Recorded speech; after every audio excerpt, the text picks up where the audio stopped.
Hey, what's up? Welcome back din sa ating channel dito sa Bolts TV.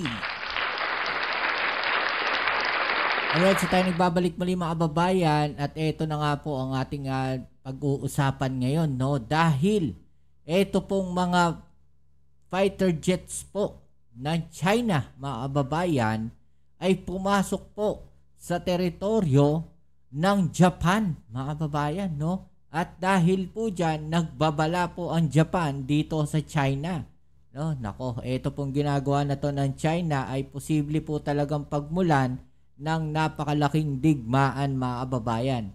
Okay? So yan ang ating aalamin ngayon at pag-uusapan. Pero syempre bago ang lahat, please don't forget to subscribe at pakilike naman po ang ating video ngayon.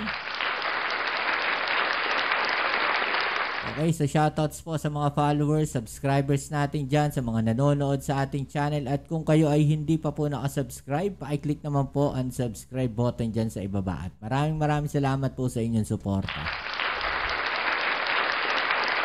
Okay, so eto na nga mga kababayan, no?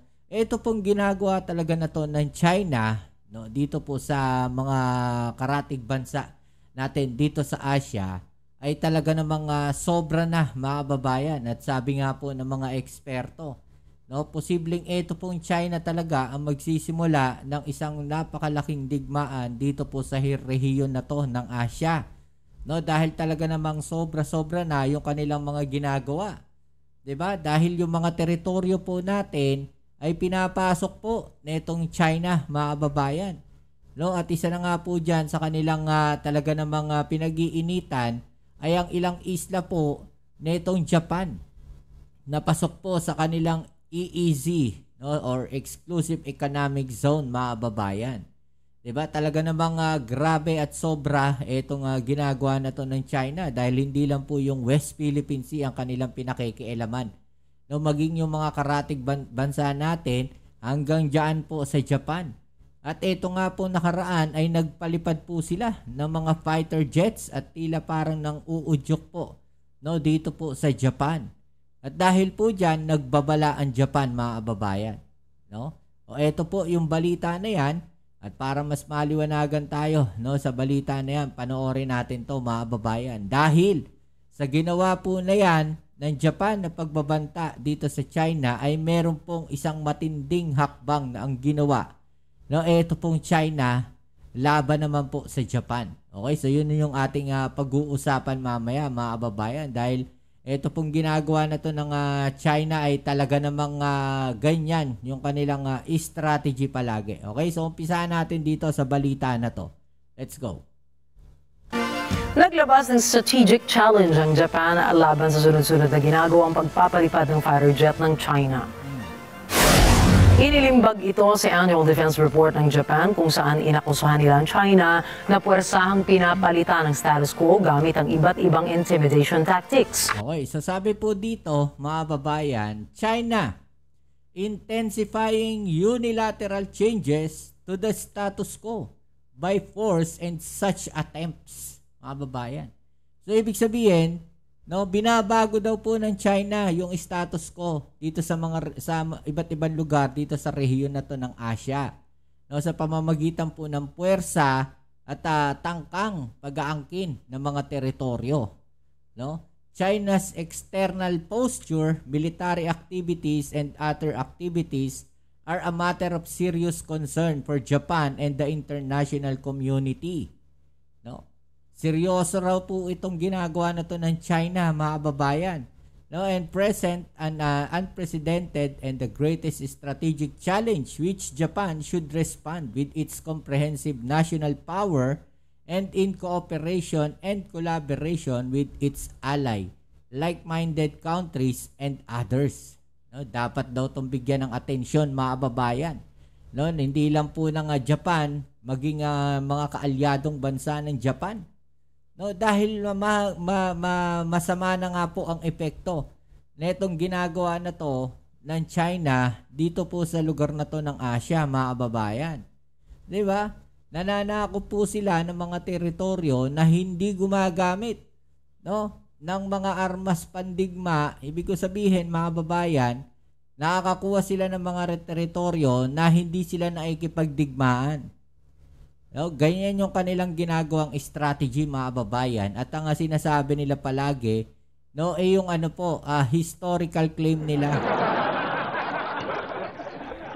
Diba, nang-aangkin sila ng mga teritoryo na alam nilang mga walang nakatira o hindi ganong napapansin ng mga bansa.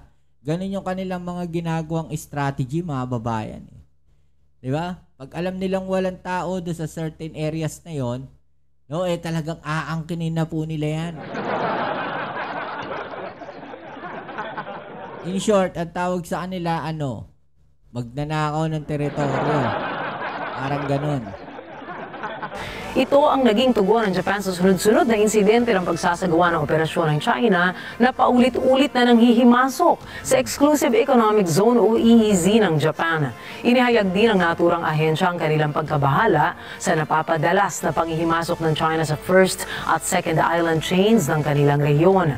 Dahil rito, napilitang mag-deploy ang Japan ng military response team nito sa mga isla nito sa Timog Silangan, kabilang ang long-range cruise missiles.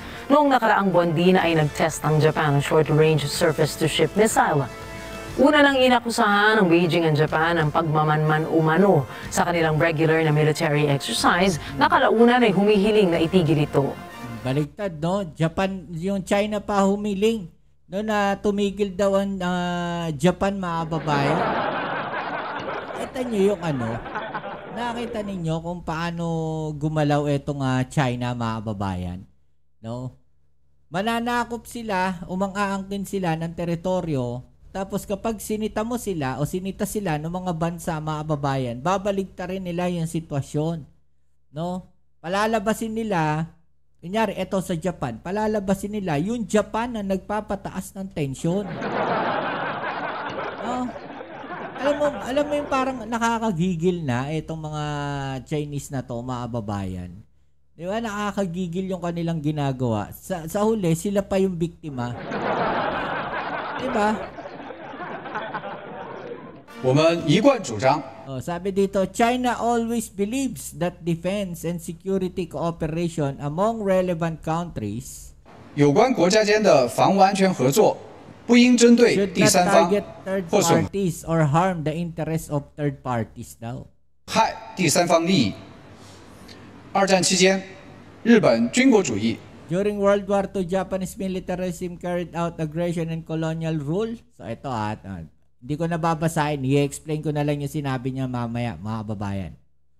对包括中国、菲律宾在内的周边国家进行侵略和殖民统治，侵占南海诸岛，负有严重历史罪责。近年来，日 Sabi nito dito ng China, mga kababayan, during World War II daw, no, nang nanakop ng mga teritoryo, ito pong Japan. No? Nanakop daw po ng teritoryo, ito pong Japan. At sinasabi niya dito, mga kababayan, responsable raw po sila, no, sa mga historical crimes. Nandun na tayo, World War II yun eh. 'Di ba? At nagkaroon na ng mga peace treaty. No? At nagbayad na ng napakalaking consequence itong Japan, mga kababayan. 'Di ba? At ngayon, sila naman yung gumagawa ng ganong strategy. No?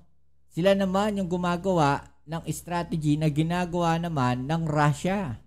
No? Ginagaya nila, mga kababayan. 历史罪责。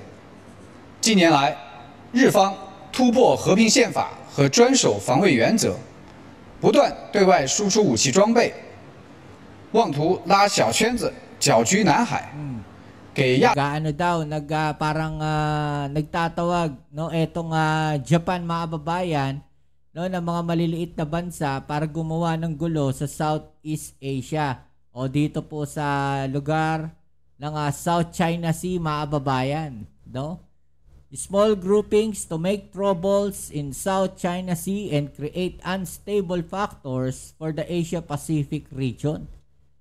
Ito nyo yun, mga kababayan. Diba, yung propaganda nila, binabaligtad nila, ang sinasabi nila, yung Japan pa ang nanggugulo, no, at nagtatawag, no, ng mga iba't ibang bansang maliliit, gaya ng Korea, diba, ng South Korea, diba, ng Pilipinas, Taiwan, no, para daw magsama-sama at gumawa ng gulo dito sa South China Sea. at sa Asia Pacific region. Di ba? Baliktad pa ata yung kanilang sinasabi dito. 给亚太地区制造不稳定因素。今年是中国人民抗日战争暨世界反法西斯战争胜利80周年。Nagsi-celebrate daw sila ng 80th anniversary ng paglaban nila sa Japan, mga babayan. Kung hindi naman dahil sa kaalyadong bansa o sa mga Amerika, hindi naman mananalo tong China during World War II, mga kababayan. Saglit nga lang sinakop ng Japan eh. 'Di ba? Hindi naman talaga sila mananalo during World War II. At habang nananahimik at merong peace treaty ang buong mundo, mga kababayan, no, yun yung sinamantala ng China. Nagpalakas sila na nagparami ng kanilang puwersa. Ganun ang ginawa ng China. Tapos sila naman ngayon yung nananakop ng mga teritoryo ng ibang bansa.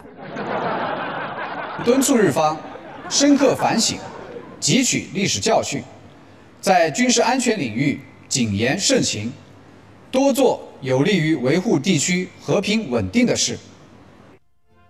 Pinuna rin ng Japan ang dumadalas na presensya ng mga barkong pandigma ng China sa karagatang Pasipiko kung saan trumiple umano ang kanilang bilang malapit sa Taiwan at isla ng Yonaguni.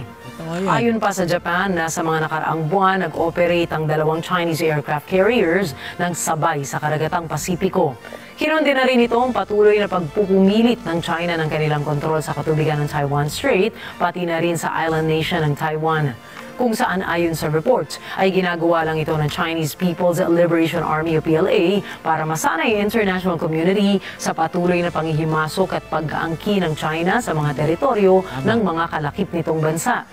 Bukod sa China, binigyan din sa ulat ang patuloy na banta ng North Korea na anilay nagde-develop ng nuclear missiles at solid fuel ICBMs na kayang tumama sa Japan at mainland US batay sa 534-page na ulat kung saan binigyan din ng lumalalim na ugnayang militar ng China at Russia at sa lumalalang tensyon sa Taiwan.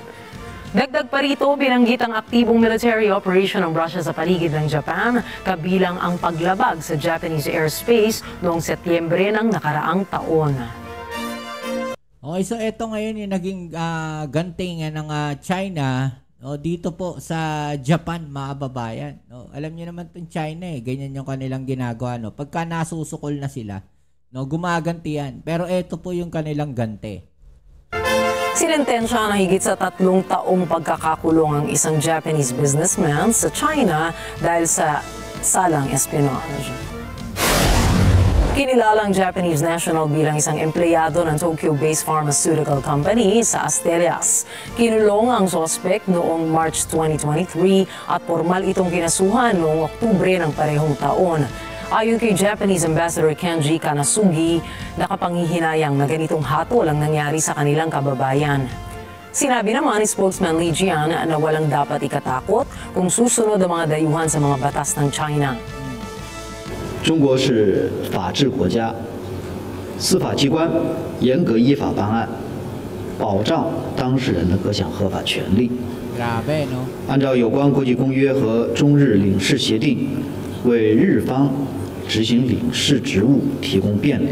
我还要指出的是，中方一贯支持。 I also would like to join out the China provided a good environment for Japanese companies and individuals in China. We welcome foreign enterprise to come to China to carry out economic and trade cooperation as long as foreign staff in China abide by the law and act in accordance with the regulations. There is nothing to worry or feel uneasy about. So, sabi dito mga babayan, na mag-invest pa raw kayo sa China. Ano mag-invest sa China kung ganyang ginagawa ninyo, di ba? Hinahatulan ninyo ng espionage yung mga tao na akala ninyo threat sa inyo. Pagka may nagawa sa inyo yung bansa, hahanap kayo ng dahilan para hulihin tong mga tao na to. Ganyan po ginagawa ng China, mga babayan. Kung maalala ninyo, noong nakaraan, may nahuli po ng mga Chinese spy, lalo na bago maghalalan, mga babayan. Di ba? Anong ginawa nila? No, may nahuli raw sila ng mga Pilipinong spy sa China.